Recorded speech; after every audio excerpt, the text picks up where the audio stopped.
Olá, meus amigos leitores. Me perguntaram aí por que você não traz Paulo Vieira. Então tá aí, Paulo Vieira. O livro parece um brinquedo de criança cabe na palma da mão. Eu imaginei que 192 páginas seria um livro grande. Vambora, é um livro, não é o tamanho do que vai falar sobre o conteúdo. Paulo Vieira, a autorresponsabilidade. Um dos melhores livros dele. E para você que pergunta por contar com Paulo Vieira, eu tenho aqui em cima vários livros do Paulo Vieira, já li todos. Mas nesse vídeo você vai entender por que eu não trago Paulo Vieira. Bom, esse foi lançado em 2018 pela editora Gente. Essa minha edição de 2021, acabei de comprar na Amazon fresquinho e já veio com defeito. Tu vai ver aí na capa que o bicho veio cheio de defeito. Bom, é assim, menino novo também nasce aleijado, então o livro novo também vem com defeito e faz parte, e eu acho bom, porque fica um livro único, exclusivo. Agora sei qual é o meu, caso empreste para alguém. 187 páginas em 9 capítulos. Aqui ele vai explicar exatamente o que o livro faz jus, né? É a autorresponsabilidade. Ferramenta comprovada que gera alta performance e resultado em pouquíssimo tempo. E vamos ver se é isso mesmo? Bom, o que acontece? Isso aqui para mim é mais um panfleto. Ele passa o tempo todo vendendo o curso dele. Ele explica uma coisa e você pode conseguir mais no meu curso. Ele explica outra, olha, no meu curso você vai conseguir. Vou explicar um pouco sobre isso no finalzinho do capítulo 3, na parte 4, para não ficar enfadonho falando que todo capítulo ele fica citando isso. Vou citar só uma vez e lá eu vou explicar por que eu tô falando isso. Esse livro do Tony Robbins é um livro mestre sobre esse tipo de assunto e ele não fica vendendo curso. Então você vê que tem muito mais conteúdo. Isso aqui é um livro obrigatório para se ler uma vez por ano. Vou falar um pouco, mas não vou deixar para explicar sobre isso aqui no próprio livro dele. Não trouxe ainda por quê? Porque é grande, porque eu vou passar horas explicando. Isso aqui, cada capítulo é uma reflexão de 3 horas. Vamos lá. O Paulo Vieira, ele tem o hábito de ler livros americanos, eu acho isso muito bom, e trazer para o Brasil numa linguagem abrasileirada, e eu também acho isso muito bom, muito válido. Vários livros brasileiros, de vários editores brasileiros, fazem esse tipo de coisa, pega o livro da gringa, lê e traz pra gente aqui no ponto de vista dele. Beleza, top demais. E aqui ele faz isso então com maestria, e é isso que a gente vai trazer nesse livro. No capítulo 1 ele vai dizer como começou a vida dele, e a vida dele começou dizendo que ele entendeu que ele se auto-sabotava quando ele pegou um livro na biblioteca e ao ler esse livro da biblioteca ele entendeu justamente essa autorresponsabilidade que ele está citando aqui. Então ele vai dizer que aos 29 anos de idade, divorciado, bateu o carro, quase morreu e teve um insight, coaching, e começou a vender o curso de coaching. Eu já conheço essa história, hein? Eu não tenho o livro do Brendo Bouchard, que é o Mensageiro Bilionário, mas eu vou deixar aqui o vídeo, a capazinha do livro para você. Não tem nessa biblioteca, mas eu vou trazer para você. É um livro muito bom. Ele vai te ensinar como ser um coach. Ele vai ensinar do zero, como o cara saiu de um Zé Ninguém para ser o maior coach do mundo, que é justamente o Brendo Bouchard. E aqui o Paulo Vieira fez exatamente o que o Brendo Bouchard ensina e se tornou o maior coach do Brasil hoje, citando o que o Brendo Bouchard fez. E eu acho engraçado que foi o mesmo exemplo do carro batido. Enfim, pode acontecer. Capítulo 2 ele vai falar que você tem que identificar seu estado pessoal e aqui ele vai trazer alguns questionários baseados na inteligência emocional de Daniel Goleman, e ele mesmo cita. Ele está dizendo assim, eu peguei daqui. Que bom, pelo menos é que ele citou a fonte. Ele vai dizer então para você pegar ali sobre a tua competência social e emocional. Bom, para resumir o questionário dele, ele quer saber como que está o seu relacionamento com a sua família, o seu relacionamento com a sua saúde, como é que é na sua saúde, você está no shape que você queria, você está fora do peso, como é que está? É para você pegar um papel e você escrever. Como é que está o relacionamento com seu irmão, está distante, com seu pai, com a sua mãe, com seu marido, com o seu cônjuge, com a sua saúde, com o seu corpo, como é que está a sua dieta, como é que está seu porte físico, seus exercícios físicos, como é que está a saúde com as suas finanças, tem dinheiro guardado para emergência, tem uma reserva aí, caso aconteça alguma coisa, como é que está o teu dinheiro, suas contas estão pagas, o credor está batendo na tua porta, te ligando de madrugada, te cobrando. Como é que está o teu trabalho? Você faz aquilo que você gosta, você acorda na segunda-feira feliz, puxa, hoje eu vou pro meu trabalho, eu vou exercer a minha profissão.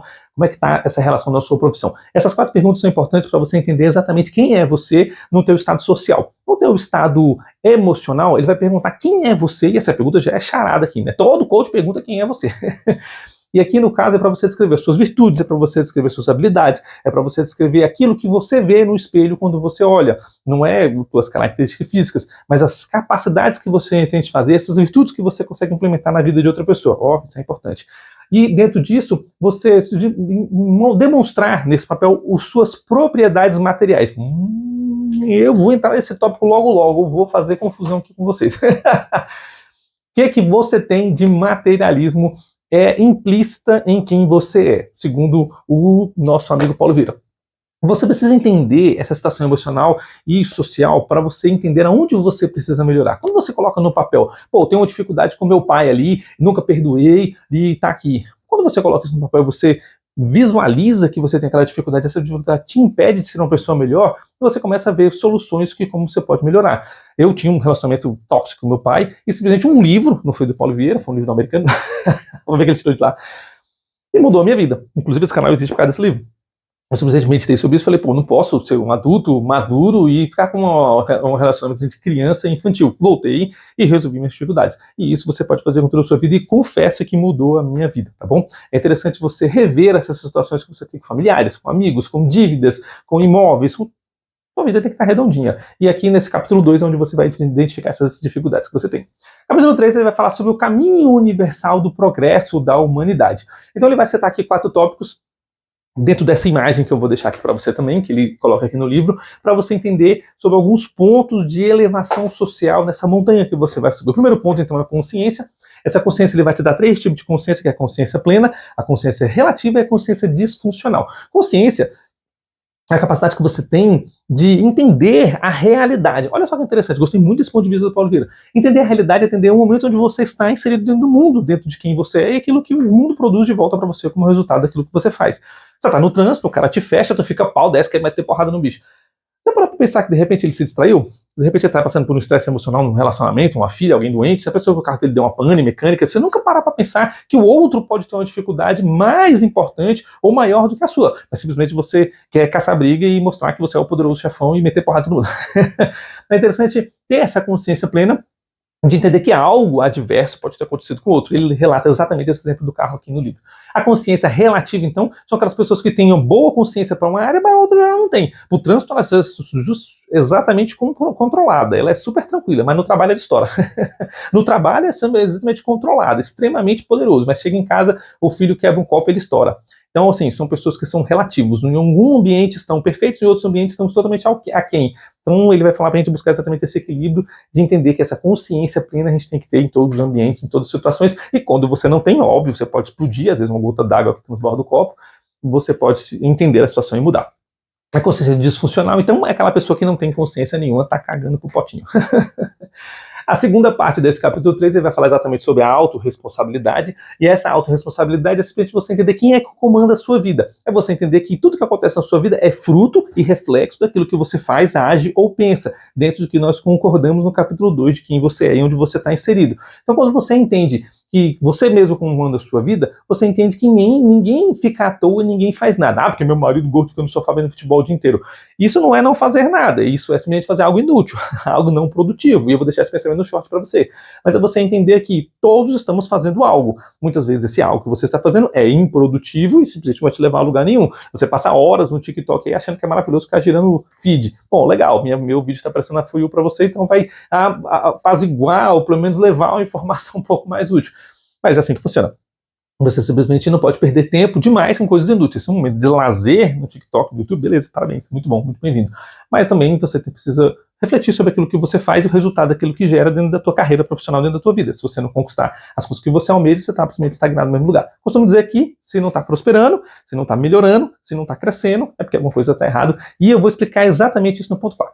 O ponto 3 ele vai falar sobre a visão do futuro, que é você simplesmente fechar o olho e imaginar onde você gostaria de chegar. Pronto, é só isso. O Paulo Vieira tem umas coisas que eu morro de rir, velho. A visão do futuro é você imaginar onde você quer chegar e você se realizar chegando lá. A gente fala um pouco sobre essa questão da visão do futuro, um pouco mais séria e mais profundo no Tony Robbins. Talvez até foi daqui que ele tirou. E o ponto 4 é onde nós vamos pegar a pesada aqui no Paulo Vieira, porque ele vai vender os cursos dele mais uma vez e vai ficar dando exemplos de sucesso, de bem-sucedido, e entra num ponto aqui que para mim é tabu. Ele vai dizer que o sucesso é medido através do quantos recursos você conseguiu gerar. Não concordo. E a partir de agora, é minha opinião, você é totalmente livre para discordar, porque quem sou eu para discordar de Paulo Vieira? Bom, eu sou um leitor crítico que faz exatamente como o livro manda fazer. Eu relaciono e reflito sobre as verdades que ele está passando para mim, e como o lema desse canal é reter o que é bom, eu tenho que reter o que é bom, e eu acho que esse momento não é bom. Eu conheço pessoas altamente bem-sucedidas. Meu amigo Thiago Pedro, um exímio mestre de taekwondo, o cara dos Kindolele ali é poderosíssimo, tornou grandes figuras na sociedade como faixa preta e campeões de campeonato. Simplesmente todos os discípulos do cara vão no campeonato e voltam com medalha. Vai dizer que um cara desse não é bem sucedido só porque ele está com um carro popular? Não é o carro ou a conta bancária do cara que vai exercer o talento que ele tem e o poder que ele tem durante a sociedade. É justamente o resultado que ele tem perante as pessoas que estão ao redor dele e não o dinheiro. Eu conheço um músico que ele pega o violão, ele canta que os passarinhos cantam junto com ele. É lindo, você fica sem fôlego, você quer ouvir mais dele tocar. E o cara tem um carro popular e um apartamento simples. Quer dizer que o sucesso dele vai ser medido justamente pelo quanto de dinheiro que tem na conta dele, bancária dele. Eu conheço milionários que não fizeram nada na vida, herdaram, simplesmente investiram o dinheiro, pega o seu dinheiro e coloca em sociedades e o dinheiro multiplica. Beleza, ele sabe sobre o relacionamento financeiro, entendeu como o dinheiro funciona. O cara não tem habilidade nenhuma, o cara não tem virtude nenhuma, você vai conversar com o cara é podre. Idiota, babaca. Bom, é assim que a sociedade é. E a gente não pode ser simplista e entender que uns são talentosos e não têm dinheiro e outros não têm talento nenhum e têm dinheiro. Não é assim que funciona. Existem pessoas talentosas com grande dinheiro. E aí eu vou trazer para vocês aqui algumas justificativas de tese. O mensageiro milionário... O milionário que mora ao lado vai fazer pesquisas matemáticas e científicas sobre o estudo de como o enriquecimento saiu do zero, pessoas que enriqueceram do zero se tornam milionários, pessoas simplesmente com seu talento natural, com sua obstinação de querer crescer e de ser melhor, e continuaram simples ao longo de toda a sua vida. Eles simplesmente têm dinheiro guardado, mas não mostram para a sociedade. Então vão mostrar pessoas que são bem-sucedidas, e a cifra vai provar que elas são bem-sucedidas, mas não só a cifra, mas as pessoas e o mundo que ela impacta ao redor dela. Então estou provando para você que não é exatamente como o Paulo Vieira está falando, não é só o dinheiro. São muitas outras coisas, e esse livro vai provar para você num estudo muito mais profundo do que o Paulo Vieira está falando. Bom, esse cara aqui, ele teve sorte, ele começou, eu tenho na biografia dele, vou deixar no card para vocês, tudo que ele fez, o cara foi extremamente sortudo. E falar de sorte, eu vou falar para você aqui 2 artigos violentíssimos provando sobre sorte. Simplesmente aqui o acaso acontece e você tem circunstâncias na sua vida que são sorte. O Elon Musk, ele teve sorte. Ele começou fazendo processos aqui, quem leu a biografia dele, quem me acompanhou no vídeo, viu que ele tentou várias vezes e algumas deu certo. As que deram certo foi justamente que ficou trilionário. Então a sorte compõe o talento. O que é que Elon Musk sabe fazer? Nada. Ele contrata os melhores para fazer por ele. Quem mais que fez isso? Steve Jobs é um cara de sorte, é um cara de sorte. A empresa trilionária é um sucesso. Mas o que é que ele fez? Ele contratou o Wozniak para fazer os trabalhos científicos que precisava no circuito e fez o Macintosh. Pronto, se tornou o bilionário que foi e a empresa Apple se tornou o que é hoje. Mas é sorte? É sorte. É o homem certo, no lugar certo, no momento correto, com a tecnologia correta, com os parceiros corretos. Acontece, vai tu fazer um Macintosh na garagem da sua casa pra você ver onde é que você vai parar. E aqui eu tenho duas pessoas que não são, né? Bom, Ike Batista também tem no canal, não foi uma pessoa de grande sorte, mas se você for medir o sucesso dele através do rendimento dele, quando ele escreveu esse livro, ele era o 7º homem mais rico do mundo. E ele começou a se envolver com partidos políticos, e esse envolvimento com partidos políticos eu não preciso citar, né? Você já deve saber. Teve roubos e mais roubos dentro do governo e ele ficou pobre. Então, não teve sorte. Mas ele era uma pessoa extremamente talentosa no que ele fazia, ele era uma pessoa extremamente exímia no que ele produzia, era bem sucedido, e hoje o resultado financeiro dele não é tão positivo quanto os outros 2 que eu citei, mas ele continua super bem sucedido, exatamente sem dinheiro. E aqui, o último exemplo de estudo de caso que eu estou trazendo para você, tem um vídeo no canal aqui também para você entender, ele simplesmente é criticado por grandes coaches como Paulo Vieira, e justamente como o Pablo Marçal, perdão, porque ele não tem um Mercedes, porque ele não tem um Ferrari, porque ele quer andar de Volkswagen. Pai, o dinheiro é do cara, mano. O que acontece? Ele é extremamente bem sucedido e ele acredita que R$500 mil é muito melhor investido na Bolsa de Valores do que investido num carro que vai depreciar no meio da rua. Então quer dizer que o cara não tem sucesso? O cara tem, velho. Um mais bem sucedido no Brasil sobre investimento financeiro. Então o que eu estou mostrando para vocês aqui nesses livros e nessas provas é provando que o sucesso não é medido pelo dinheiro. O sucesso é medido pelas pessoas que você impacta, pelo resultado que você tem na sociedade e por tudo aquilo que você proporciona às pessoas ao seu redor. Eu não posso dizer que o sucesso é medido pelo dinheiro, porque tem pessoas que têm dinheiro e não são talentosas nem virtuosas. E tem pessoas que são talentosas e virtuosas, mas não têm esse dinheiro. E é óbvio que tem os dois. É óbvio que tem os dois. O dinheiro mede sucesso? Claro que mede sucesso. Você vai contratar um advogado, chega um cara de Mercedes, chega um cara de golzinho. Ela fala, esse cara de golzinho é um derrotado. Tem um vídeo do carinha na internet falando sobre isso, que ele prefere contratar uma pessoa que chega num alto padrão, porque ele entende que esse cara já entendeu sobre o dinheiro, entendeu sobre o valor que é para atender a sociedade com pessoas como ele. Mas o carinha é um cara extremamente bem sucedido e financeiramente viável. Então, ele contratar esse tipo de pessoa, para ele é mais viável. Eu, por ser uma pessoa simples, preferiria contratar uma pessoa no golzinho. Quem sabe? Eu vou querer um advogado de Ferrari e vai me cobrar 8 da cara. Eu quero o trabalho bem feito. Eu quero o trabalho bem executado. Não é o dinheiro que eu vou pagar que vai demonstrar que o trabalho da pessoa é melhor do que o outro. Tem uma grande influenciadora na internet que ela vai dizer que ela cobra 12 mil para fazer a sobrancelha. A sobrancelha dela é melhor feita do que a mulher que cobra R$100. Talvez seja, mas será que é 120 vezes melhor? Não tenho certeza que não. Mas então a gente vai entender que existem algumas pessoas que produzem valor e esse valor não vem exatamente pelo sucesso que ela tem. Entendeu? É exatamente esse o meu ponto aqui. E para não ficar falando demais, eu vou fechar o meu argumento de contradição do Paulo Vieira nesse tópico 4. O capítulo 4, lembra que eu estava falando do tópico 4 do capítulo 3. Então, o capítulo 4 é a autorresponsabilidade, vai trazer nome ao livro. Ele vai dizer que você é o único responsável por onde você está. Que você está aí do jeito que você está, porque você decidiu estar aí. E simplesmente, se você quiser ter uma vida melhor, você pode mudar, porque depende muito de você. Depende mais das coisas que você faz e das pessoas com quem você está envolvido, porque simplesmente você ficar se questionando. É interessante esse ponto de vista, porque ele vai pedir aqui para você escrever uma carta para você mesmo sobre um futuro perfeito. Como seria o futuro perfeito onde você estaria? Como seria um lugar melhor que você estaria? Como seria o corpo perfeito que você gostaria de ter? Como seria um relacionamento perfeito que você gostaria de ter? A profissão perfeita que você gostaria de ter? Essa visão futura, que a gente falou no capítulo de imaginar, é justamente para você entender aonde você gostaria de chegar. Porque isso é relativo. Onde eu quero chegar não é exatamente onde você quer chegar. E isso faz um contraponto de acordo com as necessidades e interesses de cada um. Então você entender onde você quer chegar, faz você entender onde você está e entender que você não está lá onde você quer estar, mas você está onde você está pelas atitudes que você tomou. E quando você se responsabiliza que você está onde você está, é justamente o momento que você tem um ponto de virada. O povo fala de virar a chave, né? É o ponto de você entender que você precisa mudar e o que você precisa mudar para chegar aonde você quer chegar. Interessante essa parte. Capítulo 5 ele vai falar sobre histórias de metáforas que transformam vidas. E é muito interessante porque nesse ponto do livro ele vai citar uma história de um jovem que começou do nada e teve sucesso profissional, aos poucos, galgando sucesso e tendo dificuldades na vida. Aí tá falando do alquimista. A história que ele cita aqui é exatamente o que o Paulo Coelho vai citar no Alquimista, já tem vídeo no canal aí para você assistir. E o Alquimista é exatamente a história do homem mais rico da Babilônia. Um jovem que começou com um sonho e aí começou a trabalhar, investir, os investimentos que ele fez ele prosperar e crescer. Bom, é a mesma história que está aqui, e Paulo Coelho pegou daqui e melhorou, e o Paulo Vieira está citando os dois, mas sem citar. Paulo Vieira é desse jeito, ele conta a história, mas não citando onde veio. Mas eu cito para você porque a gente é leitor e quem lê sabe de onde a história vem. Bom, a ideia aqui é você não se criticar quando algo der errado, ou simplesmente ficar imaginando se eu tivesse feito. E esse do se eu tivesse feito eu já trouxe para você no Mário Sérgio Cortella. Porque esse livro aqui vai dizer para você exatamente essas situações. Se eu tivesse feito aquilo, bom, se você tivesse criado o Macintosh antes do Steve Jobs, você seria o dono da Apple, mas você não fez. Adianta você chorar? Não. A ideia não é se lamentar porque algo deu errado, ou simplesmente se lamentar porque você deixou de fazer. É ir lá e fazer. O não feito é melhor do que o bem feito. Perdão, o não feito é melhor do que... O mal feito é melhor do que o não feito, e eu já vou citar isso daqui a pouco para você, porque a ideia desse capítulo é justamente você entender dessas metáforas que ele está trazendo aqui, que você precisa fazer algo, e fazer algo é melhor do que aquele que não faz algo. A ideia, então, é você entender que você tem todas as ferramentas necessárias para você prosperar e ser feliz. Vamos entender que tem 2 pontos aqui. Prosperar é você ser bem-sucedido naquilo que você faz, não necessariamente financeiramente, mas financeiramente também. E ser feliz é você aceitar a condição que você está.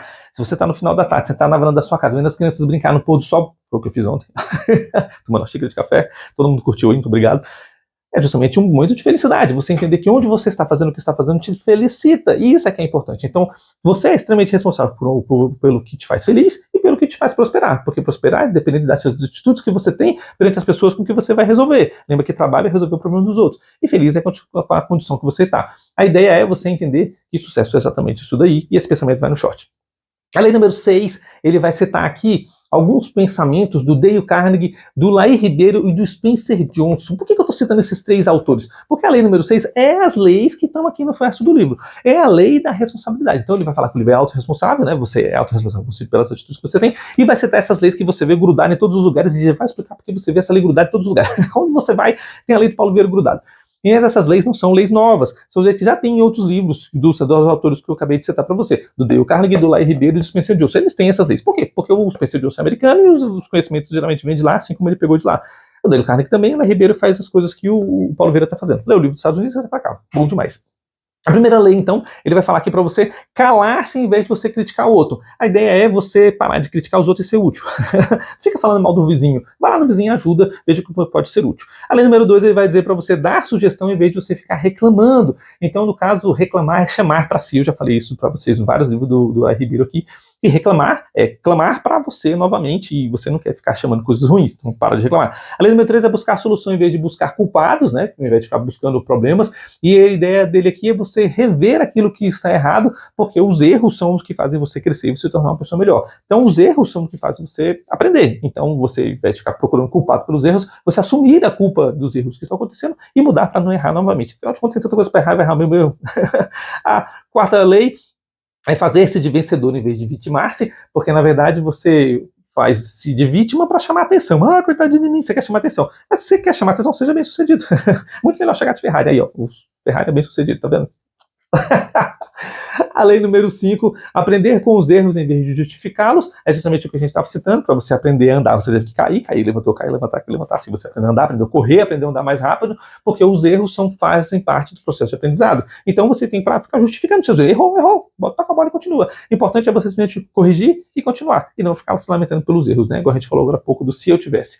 E a última lei vai dizer para você julgar as atitudes e não as pessoas. Julgar o que está sendo feito e não quem fez. Isso aí é totalmente despretensioso. Mas quem mexendo no meu peixe fala exatamente isso. Bom, a ideia então é você entender que fracassos também são resultados. Eu costumo dizer que em casa, quando a gente erra, que a gente teve progresso. A gente aprendeu como não fazer. A lei número 7 é a melhor lei de todas. Se você não entendeu nada aqui nesse vídeo, você para, que essa lei aqui é a mais importante. Ele vai dizer que o que você vai fazer com essas leis? Você imprime e cola em algum lugar. Pronto, acabou o capítulo 7. É por isso que você vê essa lei em todos os lugares. O cara tira um capítulo inteiro para dizer que você tem que pegar essas leis que estão aqui e colar em algum lugar da sua casa para você lê-las todo dia. Bom, mal não vai fazer. Vamos embora. Capítulo 8. Se eu tivesse tido oportunidade, e nesse caso aqui, ele vai dizer para você ser um oportunizador. Você vai criar oportunidades para si. É totalmente Lei Ribeiro, ele fala bastante sobre isso. Mas a ideia aqui é que ele vai citar fontes sobre os estudos de caso de pessoas bem-sucedidas que compraram o curso dele, mas ele não cita nem as fontes, nem quem é estudo de caso, e simplesmente de onde que veio. Bom, essa falácia está no capítulo 30 do Schopenhauer, já trouxe esse livro para vocês, já ensinei como é que você usa e como você não cai nessas falácias de vendedor.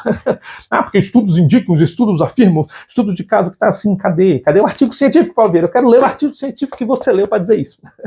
Capítulo 9, o último capítulo do livro, ele vai dizer sobre as mudanças existenciais. É interessante porque ele vai falar que, justamente, nós criticamos os políticos pela sua falta de moralidade, porque eles roubam, eles fazem, bom, enfim, Brasil, sinônimo de político é ladrão, e não é só agora, sempre foi, não vai mudar e nem nunca vai deixar de ser.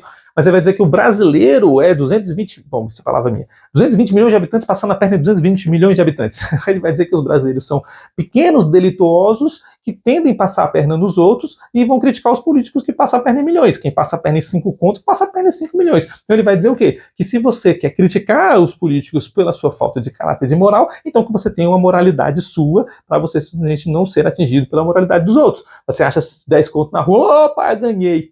Como assim, cara?